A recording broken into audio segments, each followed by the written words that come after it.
In front of a cabin, Mickey is having a smoke while listening to music. When his Discman stops working, he calmly sits down and changes the batteries so he can listen to music again. He also decides to check inside the cabin, only for his friend Ben to suddenly come out telling him to run. Growls can be heard in the house and Ben shoots a few bullets before running as well. It turns out the zombie apocalypse happened a few months ago, so now Ben and Mickey roam the land without a destination in mind. They're both former baseball players, and Ben is very good at killing zombies with a bat. However, Mickey hasn't gotten used to fighting yet. They get supplies whenever they can find them and relax in any area that appears to be safe, just trying to make sense of life. One day, Mickey scratches some lottery cards and gets excited when he discovers he's won $1,000. However, Ben kills his happiness by pointing out that the lottery doesn't exist anymore, and asks to play catch instead. Mickey isn't very enthusiastic, but Ben convinces him by reminding him that they're supposed to love baseball. The journey continues and the duo finds another cabin in the woods. Ben goes inside first and checks that it's empty before they finally relax. Since there's nothing useful in the house, Ben decides to go fishing to catch something for dinner. Mickey continues to be apathetic and pulls out all the canned fish they have in their bags, so Ben tells him to start a fire. However, Mickey puts on his headphones and walks away. Later, Mickey finds the bodies of a few zombies that Ben just killed and freaks out because he remembers Ben saying that there wouldn't be zombies in the woods. Ben corrects him because he actually said that there would be fewer of them, which so far has been true. After traveling a few more miles, the duo finds an abandoned car. Ben opens the door and a zombie comes out, so he quickly shoots it in the head. He then gets in the car and is disgusted by the horrible smell. Luckily, the car still works, so they use it to keep traveling. Now they can ride smoothly through the roads and enjoy the view, although the radio doesn't work. One afternoon, Mickey remembers a girl he used to date and convinces Ben to go to her house. While Ben checks for zombies, Mickey listens to his ex's music and sniffs her panties. He ends up taking those panties and her perfume. In the garage, Ben finds some useful tools and a pair of walkie-talkies. Mickey also finds toothbrushes and they can finally clean their teeth after a long while. Afterward, Ben modifies the back seat of the car and creates an open space that they fill up with sheets and pillows. Mickey wants to stay in this house but Ben refuses, so an argument ensues. Ben reminds Mickey that they were stuck in a house for 3 months and they ran out of food, so they had to eat dog food and later the dog itself. Mickey's family died at the beginning of the apocalypse too because they were stuck in a house. When Mickey insists they should stay, Ben screams. Their traveling continues and Mickey spends most of his time with his headphones on, trying to escape reality. When they find a field full of cows, Ben stops to pet them. They're very good girls, so they make him smile. Sometime later, Ben asks Mickey if he wants to play baseball, but Mickey doesn't hear him because of the music. Ben pranks him by startling him from behind pretending to be a zombie and Mickey freaks out, so Ben points out that the headphones are going to get him killed. Then Mickey changes the batteries of the walkie-talkies and gives Ben one so they can test their range. The devices are working fine and while the duo is joking around, they accidentally pick up the signal from another group of survivors. A woman named Annie and a guy called Frank talk about a camp, going grocery shopping, and even watching movies. After some hesitation, Mickey contacts them and asks if he and Ben can join the camp, promising to work hard to help. However, he's told that the camp has no vacancies, and that he shouldn't try to find them. Frank also asks him to stay out of their frequency and hangs up. Mickey keeps begging them for help to no avail. Ben doesn't look bothered by this and Mickey finally snaps. He goes on a rant about the situation, saying he's tired of sleeping in random places, having to hunt for a living, and dealing with Ben's bad smell. However, Ben just laughs and points out that the camp residents don't want them, so there's no point in caring. For the next few days, Mickey keeps trying to contact the camp on the radio but they won't answer. Ben overhears him mention Annie specifically and realizes that Mickey is so desperate for company that he's got a crush on a voice. He starts mocking him for it, saying he imagines a very attractive woman like in action movies but in reality she's probably just an old hag. Mickey insults Ben by saying he's the only person he knows who gains weight during the apocalypse, but Ben isn't offended and says that he's the only person Mickey knows, period. Later, the duo stops at a motel and Ben waits in the car while Mickey insists on checking the rooms in case of survivors. Just like Ben predicted, one of the rooms is full of zombies, so he has to go out to fight them while Mickey hides as usual. Mickey also complains, saying they could just leave and that Ben doesn't have to kill every zombie they come across. An argument ensues and Ben dares Mickey to fight the zombies himself, reminding him that they killed his family. Since Mickey is still scared and doesn't move, Ben has to do all the work again. In the forest, Ben finds a waterfall and screams in excitement because he can finally have a shower. Mickey is sleeping in the car and is suddenly startled awake by a zombie appearing at the window. At first he yells for help and grabs the walkie-talkie, hoping to contact Ben.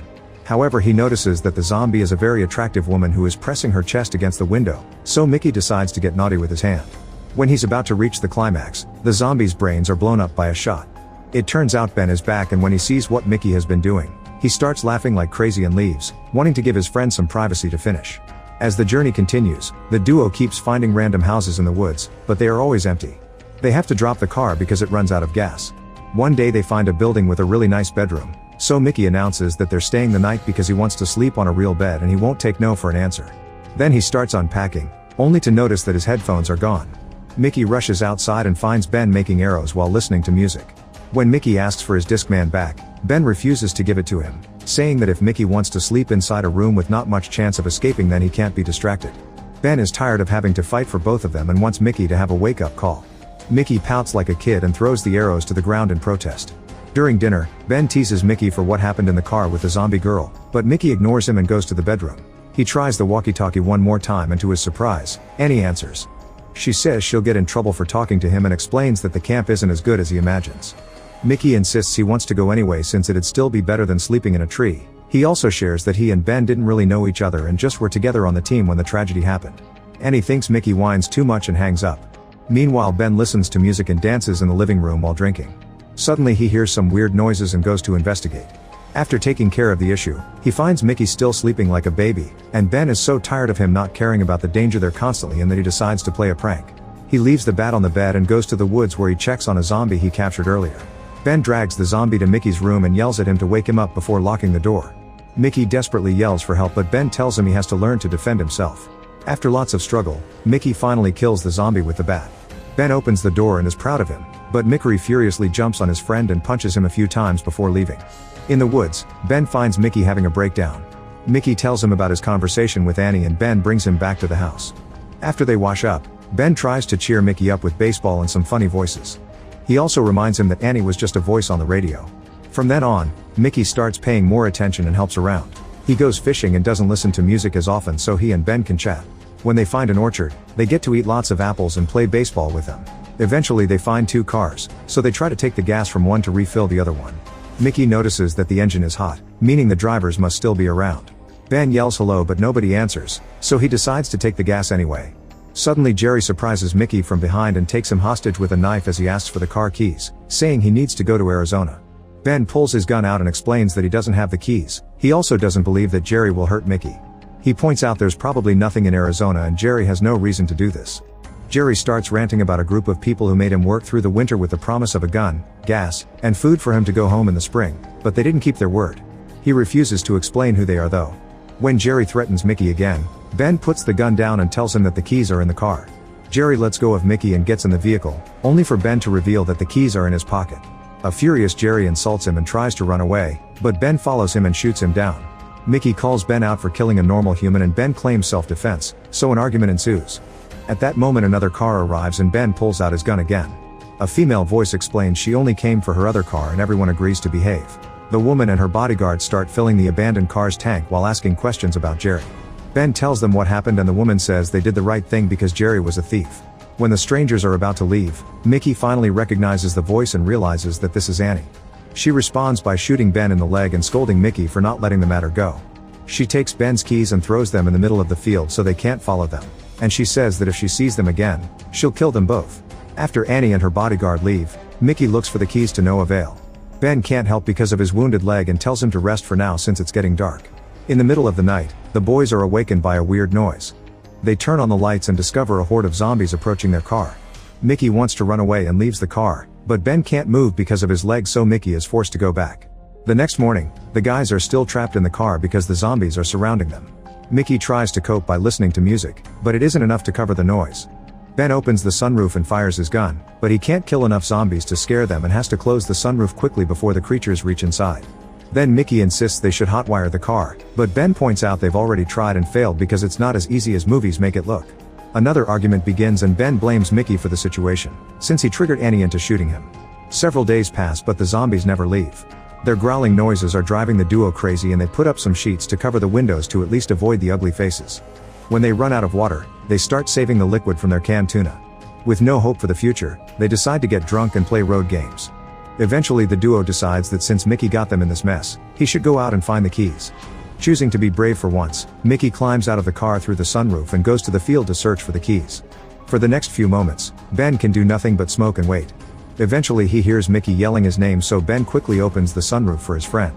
Unfortunately Mickey reveals that he's been bitten, and both men have a breakdown.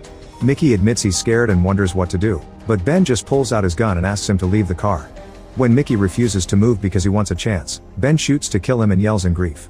Afterward, Ben sends a message to Annie, blaming her for Mickey's death and promising to kill her if he ever finds her. He keeps surviving inside the car for several days and finds it ironic how he went from being stuck in a house for 3 months only to now being stuck in a vehicle.